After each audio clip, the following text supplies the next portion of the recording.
আমি জানি না কতদিন আর খেলবো নিজের মুখেই এই কথা বলে দিলেন নেইমার জুনিয়র। আর তাতেই নতুন করে জ্বলে উঠল তার ভবিষ্যৎ নিয়ে জল্পনা। ডিসেম্বরে সান্তোসের সঙ্গে চুক্তি শেষ হচ্ছে ব্রাজিলিয়ান এই তারকার। আর তারপর কি হবে? মাঠে থাকবেন নাকি চিরতরে বুট তুলে রাখবেন?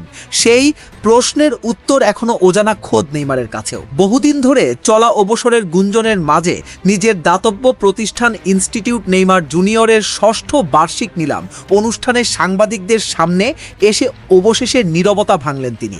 স্পষ্ট করে জানিয়ে দিলেন এখনই অবসরের কথা ভাবছেন না, তবে ভবিষ্যৎ নিয়ে কোনো সিদ্ধান্ত এখনো নেননি।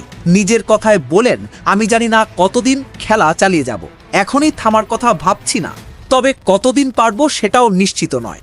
সান্তোসের সঙ্গে ডিসেম্বর পর্যন্ত আমার চুক্তি আছে, আর সেটা পুরোপুরি সম্মান জানিয়েই পূরণ করতে চাই। তারপর ভাববো সান্তোসে থাকবো নাকি অন্য কোথাও যাব, নাকি খেলাটাই ছেড়ে দেব।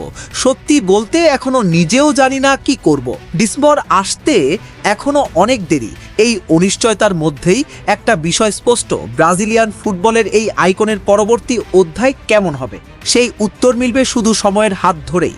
মাঠের বাইরের এই আলোচনার মাঝেই অবশ্য মাঠে ফেরার প্রস্তুতি থামাননি নেইমার। কোপাদো ব্রাজিলের দ্বিতীয় লেগে বুধবার রেমোরবিপকে গুরুত্বপূর্ণ এক ম্যাচে মাঠে নামবে সান্তোস। এই ম্যাচের আগে সোমবারই সান্তোসের মূল দল বেলেমের উদ্দেশ্যে রওনা দিলেও নিজের দাতব্য অনুষ্ঠানের কারণে দলের সঙ্গে যেতে পারেননি নেইমার। তবে তিনি নিশ্চিত করেছেন মঙ্গলবার নিজের ব্যক্তিগত জেটে চেপে আলাদাভাবে উত্তরাঞ্চলে উড়াল দেবেন এবং কোচের জন্য শতভাগ প্রস্তুত থাকবেন। নিজের শারীরিক অবস্থা নিয়ে আত্মবিশ্বাসী কণ্ঠে তিনি বলেন, শারীরিকভাবে আমি বেশ ভালো অনুভব করছি, দিন দিন মাঠে নিজের সেরাটা ফিরিয়ে আনছি। আগামীকালের ম্যাচটি আমাদের জন্য অত্যন্ত গুরুত্বপূর্ণ। ৩৩ বছর বয়সী এই তারকার কাছে অবশ্য ফুটবলের সাফল্যের চেয়েও বড় অর্জন যেন অন্য কিছু।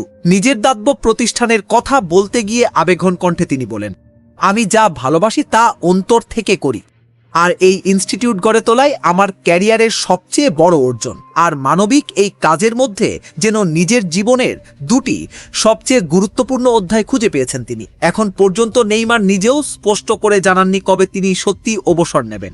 তবে বিশ্লেষকদের ধারণা, ইনজুরিমুক্ত থেকে ডিসেম্বর পর্যন্ত ভালো পারফরম্যান্স ধরে রাখতে পারলে, অর্থাৎ নিয়মিত গোল অ্যাসিস্ট করে মাঠে নিজের সেরাটা দিতে পারলে হয়তো ক্যারিয়ারের নতুন এক ইনিংস শুরু করবেন তিনি।